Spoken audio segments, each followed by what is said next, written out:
8वां अध्याय। राजा परीक्षित के विविध प्रश्न। राजा परीक्षित ने कहा, भगवान आप वेद वेताओं में श्रेष्ठ हैं। मैं आपसे ये जानना चाहता हूँ कि जब ब्रह्मा जी ने निर्गुण भगवान के गुणों का वर्णन करने के लिए नारद जी को आदेश दिया, तब उन्होंने किन किन को किस रूप में उपदेश किया। एक तो अचिंत्य शक्तियों के आश्रय भगवान की कथाएं ही लोगों का परम मंगल करने वाली है, या दूसरे देवर्षि नारद का सबको भगवत दर्शन कराने का स्वभाव है। अवश्य ही आप उनकी बातें मुझे सुनाइए। महाभाग्यवान सुखदेव जी, आप मुझे ऐसा उपदेश कीजिए कि मैं अपने आसक्ति रहित मन को सारो आत्मा भगवान श्री कृष्ण में तन्मय करके अपना शरीर छोड़ सकूं। जो लोग उनकी लीलाओं का श्रद्धा के साथ नित्य श्रवण और कथन करते हैं, उनके हृदय में थोड़े ही समय में भगवान प्रकट हो जाते हैं। श्री कृष्ण कान के छिद्रों के द्वारा अपने भक्तों के भावमय हृदय कमल पर जाकर बैठ जाते हैं, और जैसे शरद ऋतु जल का गदलापन मिटा देती है, वैसे ही वे भक्तों के मनोमल का नाश कर देते हैं। जिनका हृदय शुद्ध हो जाता है, वह श्री कृष्ण के चरण कमलों को एक क्षण के लिए भी नहीं छोड़ता। जैसे मार्ग के समस्त क्लेशों से छूटकर घर आया हुआ पथिक अपने घर को नहीं छोड़ता, भगवान उसका जीव का पंचभूतों के साथ कोई संबंध नहीं है, फिर भी इसका शरीर पंचभूतों से ही बनता है। तो क्या स्वभाव से ही ऐसा होता है, अथवा किसी कारणवश आप इस बात का मर्म पूर्ण रीति से जानते हैं? आपने बतलाया कि भगवान की नाभि से वह कमल प्रकट हुआ जिसमें लोकों की रचना हुई। यह जीव अपने सीमित अवयव से जैसे परिच्छिन्न है, वैसे ही आपने परमात्मा को भी सीमित कर अवयव से परिच्छिन्न सा वर्णन किया। ये क्या है बात है? जिनकी कृपा से सर्वभूतमय ब्रह्मा जी प्राणियों की सृष्टि करते हैं, जिनके नाभि कमल से पैदा होने पर भी जिनकी कृपा से ही ये उनके स्वरूप का दर्शन कर सके थे, वे संसार की स्थिति उत्पत्ति और प्रलय के हेतु सर्वांतर्यामी और माया के स्वामी परम पुरुष परमात्मा अपनी माया का त्याग करके किस रूप से शयन करते हैं। पहले आपने बताया था कि विराट पुरुष के अंगों से लोक और लोकपालों की रचना हुई, और फिर यह भी बतलाया कि लोक और लोकपालों के रूप में उसके अंगों की कल्पना हुई है। इन दोनों बातों का तात्पर्य क्या है? महाकाल कल्प और उनके अंतर्गत अवान्तर कल्प कितने हैं? भूत भविष्य और वर्तमान काल का अनुमान किस प्रकार किया जाता है? क्या स्थूल देहधानी जीवों की आयु भी बधी हुई है? ब्राह्मण श्रेष्ठ, काल की सूक्ष्म गति त्रुटि आदि स्थूल गति वर्ष आदि किस प्रकार से जानी जाती है? विविध कर्मों से जीवों की कितनी और कैसी गतियाँ होती हैं? देव, मनुष्य आदि योनियाँ सत्व रज तम इन तीन गुणों के फलस्वरूप ही प्राप्त होती है। उनके चाहने वाले जीवों में से कौन कौन किस किस योनि के प्राप्त करने के लिए किस किस प्रकार के से कौन से कर्म स्वीकार करते हैं? पृथ्वी, पाताल, दिशा, आकाश, ग्रह, नक्षत्र, पर्वत, नदी, समुद्र, द्वीप और उसमें रहने वाले जीवों की उत्पत्ति कैसे होती है? ब्रह्मांड का परिमाण भीतर और बाहर दोनों प्रकार से बतलाइए। साथ ही महापुरुषों के चरित्र, वर्णाश्रम के भेद और उनके धर्म का निरूपण कीजिए। युगों के भेद, उनके परिमाण और उनके अलग अलग धर्म तथा भगवान के विभिन्न अवतारों के परम आश्रयमय चरित्र भी बतलाइए। मनुष्य के साधारण और विशेष धर्म कौन कौन से हैं? विभिन्न व्यवसायों से लोगों के राजर्षि के और विपत्ति में पड़े हुए लोगों के धर्म का भी उपदेश दीजिए। तत्वों की संख्या कितनी है? उनके स्वरूप और लक्षण क्या है? भगवान की आराधना की और आध्यात्म योग की विधि क्या है? योगेश्वर को क्या क्या ऐश्वर्य प्राप्त होते हैं तथा अंत में उन्हें कौन सी गति मिलती है। योगियों का लिंग शरीर किस प्रकार भंग होता है। वेद, उपवेद, धर्मशास्त्र, इतिहास और पुराणों का स्वरूप एवं तात्पर्य क्या है। समस्त प्राणियों की उत्पत्ति, स्थिति और प्रलय कैसे होता है। बावली, कुआं खुदवाना आदि स्मार्थ यज्ञादि वैदिक एवं काम्य कर्मों की तथा अर्थ, धर्म, काम के साधनों की विधि क्या है। प्रलय के समय जो जीव प्रकृति में लीन रहते हैं उनकी उत्पत्ति कैसे होती है। पाखंड की उत्पत्ति कैसे होती है। आत्मा के बंधन मोक्ष का स्वरूप क्या है और अपने स्वरूप में किस प्रकार स्थित होता है। भगवान तो परम स्वतंत्र हैं, वे अपनी माया से किस प्रकार क्रीड़ा करते हैं और उसे छोड़कर साक्षी के समान उदासीन कैसे हो जाते हैं। भगवान, मैं यह सब आपसे पूछ रहा हूँ। मैं आपकी शरण में हूँ। महामुने, आप कृपा करके क्रमशः इनका तात्विक निरूपण कीजिए। इस विषय में आप स्वयंभू ब्रह्मा के समान परम प्रमाण हैं। दूसरे लोग तो अपनी पूर्व परंपरा से ही सुनी हुई सुनाई बातों का ही अनुष्ठान करते हैं। ब्राह्मण, आप मेरी भूख प्यास की चिंता न करें। मेरे प्राण कुपित ब्राह्मण के शाप के अतिरिक्त और किसी कारण से निकल नहीं सकते, क्योंकि मैं आपके मुखारबिंद से निकलने वाले भगवान की अमृतमयी लीला कथा का पान कर रहा हूँ। सूत जी कहते हैं, सोनकादि ऋषियों, जब राजा परीक्षित ने संतों की सभा में भगवान की लीला कथा सुनने के लिए इस प्रकार प्रार्थना की, तब श्री सुखदेव जी को बड़ी प्रसन्नता हुई।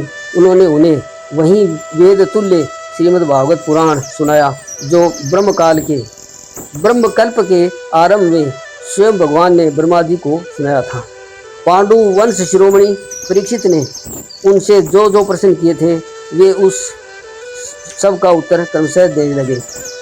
9वां अध्याय, ब्रह्मा जी का भगवत दर्शन और भगवान के द्वारा उन्हें चतुश्लोक की भागवत का उपदेश। सुखदेव जी ने कहा, परीक्षित, जैसे स्वप्न में देखने वाले पदार्थों के साथ उसे देखने वाले का कोई संबंध नहीं होता, वैसे ही देहादि से अतीत अनुभव कर आत्मा का माया के बिना दृश्य पदार्थों के साथ कोई संबंध नहीं होता। विविध रूप वाली माया के कारण वह विविध रूप वाला प्रतीत होता है, और जब उसके गुणों में रम जाता है तब वह मैं हूँ, ये मेरा है, इस प्रकार मानने लगता है। किंतु जब यह गुणों को क्षुब्ध करने वाले काल और मोह उत्पन्न करने वाली माया इन दोनों से परे अनंत स्वरूप में मोह रहित होकर रमण करने लगता है, आत्मा हो जाता है। तब यह मैं मेरा का भाव छोड़कर पूर्ण उदासीन गुणातीत हो जाता है। ब्रह्मा जी की निष्कपट तपस्या से प्रसन्न होकर भगवान ने उन्हें अपने रूप का दर्शन कराया और आत्म तत्व के ज्ञान के लिए उन्हें परम सत्य परमार्थ वस्तु का उपदेश किया। वही बात मैं तुमसे सुनाता हूँ। तीनों लोकों के परम गुरु आदिदेव ब्रह्मा जी अपने जन्म स्थान कमल पर बैठकर सृष्टि करने की इच्छा से विचार करने लगे, परंतु जिस ज्ञान दृष्टि से सृष्टि का निर्माण हो सकता था और जो सृष्टि व्यापार के लिए वांछनीय है, वह दृष्टि उन्हें प्राप्त कर नहीं हुई। एक दिन वे यही चिंता कर रहे थे कि प्रलय के समुद्र में उन्होंने व्यंजनों के 16वें एवं 21वें अक्षर तय तथा पय को तप करो इस प्रकार 2 बार सुना। परीक्षित, महात्मा लोग इस तप को त्याग योग्य धन मानते हैं। यह सुनकर ब्रह्मा जी ने वक्ता को देखने की इच्छा से चारों ओर देखा, परंतु वहाँ दूसरा कोई दिखाई नहीं पड़ा। वे अपने कमर पर बैठ गए और मुझे तप करने की प्रत्यक्ष आज्ञा मिली है ऐसा निश्चय करें, और उसी में अपना हित समझकर उन्होंने अपने मन को तपस्या में लगा दिया। ब्रह्मा जी तपस्वियों में सबसे बड़े तपस्वी हैं, उनका ज्ञान अमोघ है। उन्होंने उस समय एक सहस्त्र दिव्य वर्ष पर्यंत एकाग्र चित्त से अपने प्राण, मन और कर्मेंद्रिय और ज्ञानेंद्रियों को वश में करके ऐसी तपस्या की जिससे वे समस्त लोगों को प्रकाशित करने में समर्थ हो सके। उनकी तपस्या से प्रसन्न होकर भगवान ने उन्हें अपना वह लोक दिखाया जो सबसे श्रेष्ठ है और जिससे परे कोई दूसरा लोक नहीं है। उस लोक में किसी भी प्रकार के क्लेश, मोह और भय नहीं है। जिन्हें कभी एक बार भी उसके दर्शन का सौभाग्य प्राप्त हुआ है, वे देवता बार बार उसकी स्तुति करते रहते हैं। वहाँ रजोगुण, तमोगुण और उनसे मिला हुआ सत्वगुण भी नहीं है। वहाँ न काल की दाल गलती है और न माया ही कदम रख सकती है। फिर माया के बाल बच्चे तो जा ही कैसे सकते हैं। वहाँ भगवान के वे पार्षद निवास करते हैं जिनका पूजन देवता और दैत्य लोगों दोनों ही करते हैं। उनका उज्जवल आभास से युक्त श्याम शरीर शतदल कमल के समान कोमल नेत्र और पीले रंग के वस्त्रों से शोभायमान है। अंग अंग से राशि राशि सौंदर्य बिखरता रहता है। वे कोमलता की मूर्ति हैं। सभी के चार चार भुजाएं हैं। वे स्वयं तो अत्यंत तेजस्वी है ही, मणिजटित सुवर्ण के सम प्रभावमय आभूषण भी धारण किए हुए हैं। उनकी छवि मूंगे, वैदूर्य मणि और कमल के उज्जवल तंतु के समान है। उनके कानों में कुंडल, मस्तक पर मुकुट और कंठ में मालाएं शोभायमान हैं। जिस प्रकार का आकाश बिजली सहित बादलों से शोभायमान होता है, वैसे ही वह लोक मनोहर कामनी की कांति से युक्त महात्माओं के दिव्य तेजोमय विमानों से स्थान स्थान पर सुशोभित होता रहता है। उस वैकुंठ लोक में लक्ष्मी जी सुंदर रूप धारण करके अपनी विविध विभूतियों के द्वारा भगवान के चरण कमलों की अनेकों प्रकार से सेवा करती रहती है। कभी कभी जब वे झूलने पर बैठकर अपने प्रियतम भगवान की लीलाओं का गान करने लगती है, तब उनके सौंदर्य और सुरभि से उन्मत्त होकर भौरे स्वयं उन लक्ष्मी जी का गुणगान करने लगते हैं। ब्रह्मा जी ने देखा कि उस दिव्य लोक में समस्त भक्तों के रक्षक लक्ष्मीपति, यज्ञपति एवं विश्वपति भगवान विराजमान हैं। सुनंदन, नंद, प्रबल और अहर्ण आदि मुख्य मुख्य पार्षदगण उन प्रभु की सेवा कर रहे हैं। उनका मुख कमल प्रसाद मधुर मुस्कान से युक्त है। आँखों में लाल लाल डोरियां हैं। बड़ी मोहक और मधुर चितवन है। ऐसा जान पड़ता है कि अभी अभी अपने प्रेमी भक्तों के अपना सर्वस्व दे देंगे। सिर पर मुकुट, कानों में कुंडल और कंधे पर पीताम्बर जगमगा रहे हैं। वक्ष स्थल पर सुनहरी रेखाओं के रूप में लक्ष्मी जी विराजमान हैं और सुंदर चार भुजाएं हैं। वे एक सर्वोत्तम और बहुमूल्य आसन पर विराजमान हैं। पुरुष, प्रकृति, महतत्व, अहंकार, मन, 10 इंद्रियें, शब्दादि 5 तन्मात्राएं और पंचभूत, ये 25 शक्तियाँ मूर्तिमान होकर उनके चारों ओर खड़ी हैं। समग्र देव ऐश्वर्य, धर्म, कीर्ति, श्री, ज्ञान और वैराग्य, इन 6 नित्य सिद्ध स्वरूपभूत शक्तियों से वे सर्वदा युक्त रहते हैं। उनके अतिरिक्त और कहीं भी ये नित्य रूप से निवास नहीं करते। वे सर्वेश्वर प्रभु अपने नित्य आनंदमय स्वरूप में ये नित्य निरंतर निमग्न रहते हैं। उनका दर्शन करते ही ब्रह्मा जी का हृदय आनंद के उद्वेग से लबालब हो भर गया। शरीर पुलकित हो उठा। नेत्रों में प्रेमाश्रु झलक आए। ब्रह्मा जी ने भगवान के उन चरण कमलों में जो परमहंसों के निवृत्ति मार्ग से प्राप्त हो सकते हैं, सिर झुकाकर प्रणाम किया। ब्रह्मा जी के प्यारे भगवान अपने प्रिय ब्रह्मा को प्रेम और दर्शन के आनंद में निमग्न शरणागत तथा प्रजा सृष्टि के लिए आदेश देने के योग्य देखकर बहुत प्रसन्न हुए।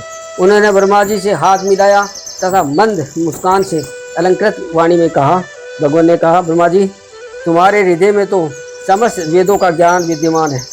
तुमने सृष्टि रचना की इच्छा से चिरकाल तक तपस्या करके मुझे भली भांति संतुष्ट कर दिया। ये मन में कपट रखकर योग साधना करने वाले मुझे कभी प्रसन्न नहीं कर सकते। तुम्हारा कल्याण हो, तुम्हारी जो अभिलाषा हो वही वर मुझसे मांग लो, क्योंकि मैं मुँह मांगी वस्तु देने में समर्थ हूँ। ब्रह्मा जी जीव के समस्त कल्याण की साधनों का विश्राम पूर्व शयन मेरे दर्शन में ही है। तुमने मुझे देखे बिना ही उस सूने जल में मेरी वाणी सुनकर इतना घोर तपस्या की है। इसी से मेरी इच्छा से तुम्हें मेरे लोक का दर्शन हुआ है। तुम उस समय सृष्टि रचना का कर्म करने में किन कर्तव्य मूड हो रहे थे। इसी से मैंने तुम्हें तपस्या करने की आज्ञा दी थी, क्योंकि निष्पाप तपस्या मेरा हृदय है और मैं स्वयं तपस्या का आत्मा हूँ। मैं तपस्या से ही इस संसार की सृष्टि करता हूँ और तपस्या से ही उसका धारण पोषण करता हूँ और फिर तपस्या ही इसे अपने में लीन कर लेती है। तपस्या मेरी एक दुर्लभ शक्ति है। ब्रह्मा जी ने कहा, रघुन, आप समस्त प्राणियों के अंतःकरण में साक्षी रूप से विराजमान हैं। आप अपने अप्रतिहत ज्ञान से यह जानने ही दी हैं कि मैं क्या करना चाहता हूँ। नाथ, आप कृपा करके मुझ याचक की यह मांग पूरी कीजिए कि मैं रूप रहित आपके सगुण और निर्गुण दोनों ही रूपों को जान सकूं। आप माया के स्वामी हैं। आपका संकल्प कभी व्यर्थ नहीं होता। जैसे मकड़ी अपने मुंह से जाला निकालकर उसमें कीड़ा करती है और फिर उसे अपने हित में लीन कर लेती है, वैसे ही आप अपनी माया का आश्रय लेकर इस विविध शक्ति संपन्न जगत की उत्पत्ति, पालन और संहार करने के लिए अपने आप को ही अनेक रूपों में बना देते हैं और कीड़ा करते हैं। इस प्रकार आप कैसे करते हैं, इस मर्म को मैं जान सकूं, ऐसा ज्ञान आप मुझे दीजिए। आप मुझ पर ऐसी कृपा कीजिए कि मैं सजग रहकर सावधानी से आपकी आज्ञा का पालन कर सकूं और सृष्टि की रचना करते समय भी कर्तापन आदि के अभिमान में बंद न जाऊं। प्रभु, आपने एक मित्र के समान हाथ पकड़कर मुझे अपना मित्र स्वीकार किया है। अतः जब मैं कभी ने आपकी सेवा सृष्टि रचना में लगूं और सावधानी से पूर्व सृष्टि के गुण क्रमानुसार जीवों का विभाजन करने लगूं, तब कहीं मैं अपने को जन्म कर्म से स्वतंत्र मानकर प्रबल अभिमान में कर बैठूं। श्री भगवान ने कहा, अनुभव, प्रेम, भक्ति और साधना से युक्त अत्यंत गोपनीय अपने स्वरूप का ज्ञान है। तुम्हें कहता हूँ, तुम इसे ग्रहण करो। मेरा जितना विस्तार है, मेरा जो लक्षण है और मेरे जितने और जैसे रूप और गुण हैं और लीलाएं हैं, मेरी कृपा से तुम उनका तत्व ठीक ठीक वैसा ही अनुभव करो। सृष्टि के पूर्व केवल मैं था। मेरे अतिरिक्त न स्थूल था, न सूक्ष्म और न तो दोनों का कारण अज्ञान। जहाँ यह सृष्टि नहीं, वहाँ मैं ही हूँ और इस सृष्टि से रूप में जो कुछ प्रतीत हो रहा है वह भी मैं ही हूँ और जो कुछ बच रहेगा वह भी मैं ही हूँ। वास्तव में न होने पर भी जो कुछ अनिवर्चनीय वस्तु मेरे अतिरिक्त मुझ परमात्मा में दो चंद्रमाओं की तरह मिथ्या ही प्रतीत हो रही हैं, अथवा विद्यमान होने पर भी आकाश मंडल के नक्षत्रों में राहु की भांति जो मेरी प्रतीति नहीं होती, इसे मेरी माया समझनी चाहिए। जैसे प्राणियों के पंचभूत रचित छोटे बड़े शरीर में आकाश आदि पंच महाभूत उन शरीर के कार्य रूप से निर्मित होने के कारण प्रवेश नहीं करते भी हैं और पहले से भी उन स्थानों और रूपों में कारण रूप से विद्यमान रहने के कारण प्रवेश नहीं भी करते, वैसे ही उन प्राणियों के शरीर की दृष्टि से मैं उनमें आत्मा के रूप में से प्रवेश के लिए हूँ और आत्मदृष्टि से अपने अतिरिक्त और कोई वस्तु न होने के कारण उसमें प्रवेश नहीं भी हूँ। यह ब्रह्म नहीं, इस प्रकार निषेध की पद्धति से और यह ब्रह्म है, इन अवयवों की पद्धति से यही सिद्ध होता है कि सर्वातीत एवं सर्वस्वरूप भगवान ही सर्वदा और सर्वत्र स्थित है। वही वास्तविक तत्व है। जो आत्मा अपना परमात्मा का तत्व जानना चाहते हैं, उन्हें केवल इतना ही जानने की आवश्यकता है। ब्रह्मा जी, तुम अविचल समाधि के द्वारा मेरे इस सिद्धांत में पूर्ण निष्ठा कर लो। इससे तुम्हें कल्प कल्प में विविध प्रकार की सृष्टि का रचना करने रहने का भी कभी मोह नहीं होगा। श्री सुखदेव जी कहते हैं, लोक पितामह ब्रह्मा जी को इस प्रकार उपदेश देकर अजन्मा भगवान ने उसके देखते ही देखते अपने उस स्वरूप को छुपा लिया। जब सर्वभूत स्वरूप ब्रह्मा जी ने देखा कि भगवान ने अपने इंद्रिय गोचर स्वरूप को अपने नेत्रों में के सामने से हटा लिया है, तब उन्होंने अंजलि बांधकर उन्हें प्रणाम किया और पहले कभी कल्प में जैसी सृष्टि थी उसी रूप में इस विश्व की रचना की।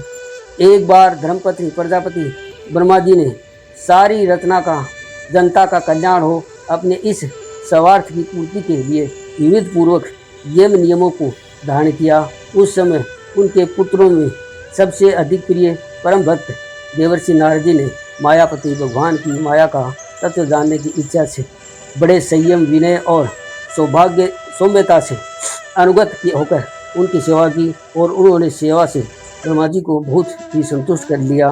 परीक्षित, जब देवर्षि नारद ने देखा कि मेरे लोक पितामह पिताजी मुझ पर प्रसन्न हैं, तब उन्होंने उनसे यही प्रश्न किया जो तुम मुझसे कर रहे हो। उनके प्रश्न से ब्रह्मा जी और भी प्रसन्न हुए। फिर उन्होंने यह 10 लक्षण वाला भागवत पुराण अपने पुत्र नारद को सुनाया, जिसका स्वयं भगवान ने उन्हें उपदेश किया था। परीक्षित, जिस समय वे मेरे परम तेजस्वी पिता सरस्वती के तट पर बैठकर परमात्मा के ध्यान में मग्न थे, उस समय देवर्षि नारद जी ने वही भागवत उन्हें सुनाया। तुमने महर्षि मुझसे जो कुछ यह प्रश्न किया कि विराट पुरुष से इस जगत की उत्पत्ति कैसे हुई तथा दूसरों के भी बहुत से प्रश्न किए हैं, उन सब का उत्तर मैं उसी भागवत पुराण के रूप में देता हूँ। 10वां अध्याय भागवत के 10 लक्षण। सुखदेव जी कहते हैं, परीक्षित, भागवत पुराण में सर्ग विसर्ग स्थान पोषण उति ममंतर ईशान कुथा कथा निरोध मुक्ति और आश्रय, इस 10 विषयों का वर्णन है। इसमें से जो 10वां आश्रय तत्व है उसी का ठीक ठीक नित्य निश्चय करने के लिए कहीं श्रुति से, कहीं तात्पर्य से और कहीं दोनों के अनुकूल अनुभव से महात्माओं ने अन्य 9 विषयों का बड़ी सूक्ष्मता वृत्ति से वर्णन किया है। ईश्वर की प्रेरणा से गुणों में क्षोभ होकर रूपांतर होने से जो आकाश आदि पंचभूत शब्दादि तन्मात्राएं इंद्रियां अहंकार और महतत्व की उत्पत्ति होती है, उसको सर्ग कहते हैं। उस विराट पुरुष से उत्पन्न ब्रह्मा जी द्वारा जो विभिन्न चराचर सृष्टियों का निर्माण होता है उसका नाम है विसर्ग। प्रतिपद नारद नाश की ओर बढ़ने वाली सृष्टि को एक मर्यादा में स्थिर रखने से भगवान विष्णु की जो श्रेष्ठता सिद्ध होती है उसका नाम है स्थान। अपने द्वारा सुरक्षित सृष्टि में भक्तों के ऊपर उनकी जो कृपा होती है उसका नाम है पोषण। मनवंतर के अधिपति जो भागवत भक्ति और प्रजापालन रूप शुद्ध धर्म का अनुष्ठान करते हैं उसे मनवंतर कहते हैं। जीवों की वे वासनाएं जो कर्म के द्वारा उन्हें में बंधन में डाल देती हैं उति नाम से कही जाती हैं। भगवान के विभिन्न अवतारों के और उनकी प्रेम भक्तों की विविध आख्यानों से युक्त गाथाएं ईश्वर इस कथा है। जब भगवान योग निंद्रा स्वीकार करके शयन करते हैं तब इस जीव का अपनी उपलब्धियों के साथ उसमें लीन हो जाना निरोध है। अज्ञान कल्पित कर्तव्य तव भोक्तत्व आदि अनात्मक भाव का परित्याग करके अपने वास्तविक स्वरूप परमात्मा में स्थित होना ही मुक्ति है। परीक्षित, इस चराचर जगत की उत्पत्ति और प्रलय जिस तत्वों से प्रकाशित होते हैं वह परम ब्रह्म ही आश्रय है। शास्त्रों में उसी को परमात्मा कहा गया है। जो नेत्र आदि इंद्रियों का अभिमानी दृष्टा जीव है वही इंद्रियों के अधिष्ठात्र देवता सूर्य आदि के रूप में है। और जो नेत्र गोलक आदि से युक्त दृश्य देह है वही उन दोनों का अलग अलग करता है। इन तीनों में यदि एक का भी अभाव हो जाए तो दूसरे दो की उपलब्धि नहीं हो सकती। अतः जो इन तीनों को जानता है वह परमात्मा ही सबका अधिष्ठान आश्रय तत्व है। उनका आश्रय वह स्वयं ही है, दूसरा कोई नहीं। जब पूर्वोक्त विराट पुरुष ब्रह्मांड के फोड़कर निकला तब वह अपने रहने का स्थान ढूंढने लगा और स्थान की इच्छा से उस शुद्ध संकल्प पुरुष ने अत्यंत पवित्र जल की सृष्टि की। विराट पुरुष रूप नर से उत्पन्न होने के कारण ही जल का नाम नार पड़ा और उस अपने उत्पन्न किए हुए नार में वह पुरुष 1000 वर्षों तक रहा। उसी से उसका नाम नारायण हुआ। उन नारायण भगवान की कृपा से ही द्रव्य, कर्म, काल, स्वभाव और जीव आदि की सत्ता है। उनके उपेक्षा कर देने पर और किसी का अस्तित्व नहीं रहता। उन अद्वितीय भगवान नारायण ने योग निद्रा से जागकर अनेक होने की इच्छा की। तब अपनी माया से उन्होंने अखिल ब्रह्मांड के बीज रूप स्वरूप अपने स्वर्णमय वीर्य को 3 भागों में विभक्त कर दिया। आदिदेव, अध्यात्म और अधिभूत। परीक्षित, विराट पुरुष का एक ही वीर्य 3 भागों में कैसे विभक्त हुआ सो सुनो।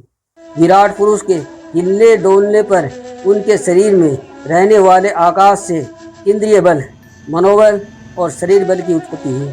उनसे उन सब का राजा प्राण उत्पन्न हुआ। जैसे सेवक अपने स्वामी राजा के पीछे पीछे चलता है, वैसे ही सबके शरीर में प्राणों के प्रबल रहने पर ही सारी इंद्रियां प्रबल रहती हैं और जब वह सुस्त पड़ जाता है तब सारी इंद्रियां भी सुस्त हो जाती हैं। जब प्राण जोर से आने जाने लगा तब विराट पुरुष के मुख प्यास का अनुभव हुआ। खाने पीने की इच्छा करते ही सबसे पहले उनके शरीर में मुख प्रकट हुआ। मुख से तालु और तालु से रसेंद्रिय प्रकट हुई। इसके बाद अनेकों प्रकार के रस उत्पन्न हुए जिन्हें रसना ग्रहण करती हैं। जब उनकी इच्छा से बोलने की हुई तब वाक इंद्रिय, उसके अधिष्ठात्र देवता अग्नि और उनका विषय बोलता है, ये तीनों प्रकट हुए। इसके बाद बहुत दिनों तक जल में ही वे रुके रहे। श्वास के वेग से नासिका छिद्र प्रकट हो गए। तब जब उन्हें सूंघने की इच्छा हुई तब उनकी नाक ग्रहणेंद्रिय आकर बैठ गई और उसके देवता गंध को फैलाने वाले वासुदेव प्रकट हुए। पहले उसके शरीर में प्रकाश नहीं था, फिर जब उन्हें अपने को तथा दूसरी वस्तु को देखने की इच्छा हुई तब नेत्रों के छिद्र, उनका अधिष्ठात्र सूर्य और नेतेंद्रिय प्रकट हो गए। उन्हीं के रूप से का ग्रहण होने लगा।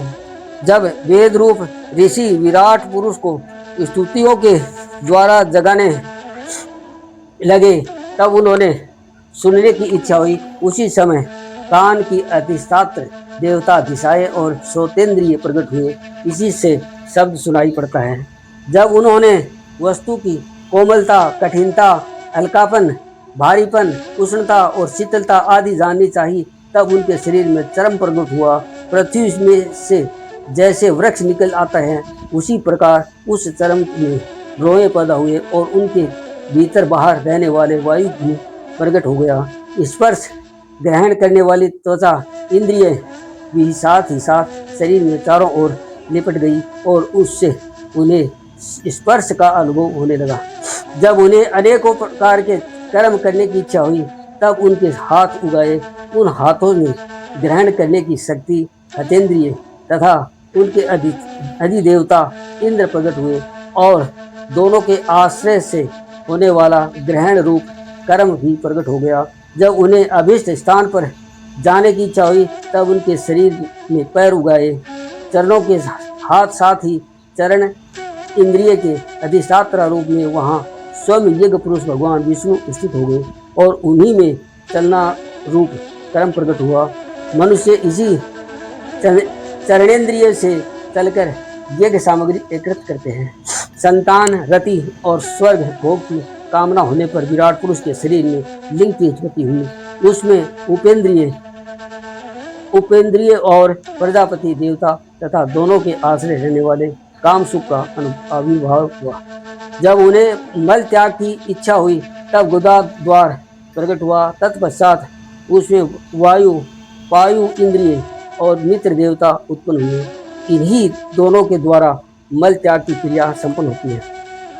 अपान मार्ग द्वारा एक शरीर से दूसरे शरीर में जाने की इच्छा होने पर नाभि द्वार प्रकट हुआ। उससे अपान और मृत्यु देवता प्रकट हुए। इन दोनों के आश्रय से ही प्राण और अपान का विछोह यानी मृत्यु होती है। जब विराट पुरुष को अन्न जल ग्रहण करने की इच्छा हुई तब कोख आते और नाड़ियां उत्पन्न हुई। साथ ही कुक्षी के देवता समुद्र, नाड़ियों के देवता नदियां एवं सृष्टि, तुष्टि और पुष्टि ये दोनों उनके आश्रित विषय उत्पन्न हुए। जब उन्होंने अपनी माया पर विचार करना चाहा तब हृदय की उत्पत्ति हुई। उससे मन रूप इंद्रिय और उनसे मन से उनका देवता चंद्रमा तथा विषय कामना और संकल्प प्रकट हुए। विराट पुरुष के शरीर में पृथ्वी, जल और तेज से 7 धातु हुई। त्वचा, चर्म, मांस, रुधिर, मेद, मज्जा और अस्थि। इस प्रकार प्रकाश, जल और वायु के प्राणों की उत्पत्ति हुई। श्रोत्रादि सब इंद्रियां शब्दादि विषयों को ग्रहण करने वाली हैं। ये विषय अहंकार से उत्पन्न हुए हैं। मन सब विकारों का उत्पत्ति स्थान है और बुद्धि समस्त पदार्थों का बोध कराने वाली है। मैंने भगवान के इस स्थूल रूप का वर्णन तुम्हें सुनाया है। यह 12 की ओर बाहर की ओर से पृथ्वी, जल, तेज, वायु, आकाश, अहंकार, महतत्व और प्रकृति इन 8 आवरणों से घिरा हुआ है। इसमें परे भगवान का अत्यंत सूक्ष्म रूप है। वह अव्यक्त, निर्विशेष, आदि, मध्य और अंत से रहित एवं नित्य है। वाणी और मन की वहां तक पहुंच नहीं है। मैंने तुम्हें भगवान के स्थूल और सूक्ष्म, व्यक्त और अव्यक्त जिन 2 रूपों का वर्णन किया है, सुनाया है, ये दोनों ही भगवान की माया के द्वारा रचित हैं। इसलिए विद्वान पुरुष इन दोनों को ही स्वीकार नहीं करते। वास्तव में भगवान निष्क्रिय है। अपनी शक्ति से ही वे सक्रिय बनते हैं।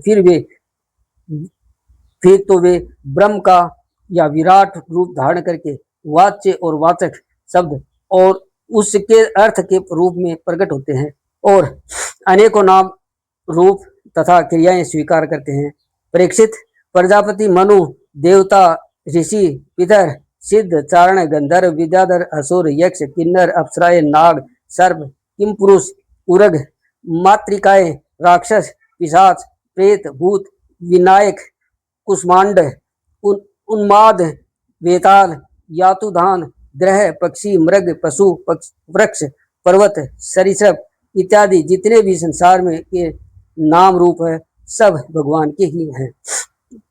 संसार में चर और अचर भेद से 2 प्रकार के तथा जरायुज, अंडज, स्वेदज और उद्विजज भेद से 4 प्रकार के जितने भी जलचर, थलचर, नवचर, आकाशचारी प्राणी है, सब के सब शुभ, अशुभ और मिश्रित कर्मों के तदन रूप फलते हैं। सत्व की प्रधानता से देवता, रजोगुणी की प्रधानता से मनुष्य और तमोगुण की प्रधानता से नारकीय योनियां मिलती हैं। इन गुणों में भी जब एक गुण दूसरे 2 गुणों से अभिभूत हो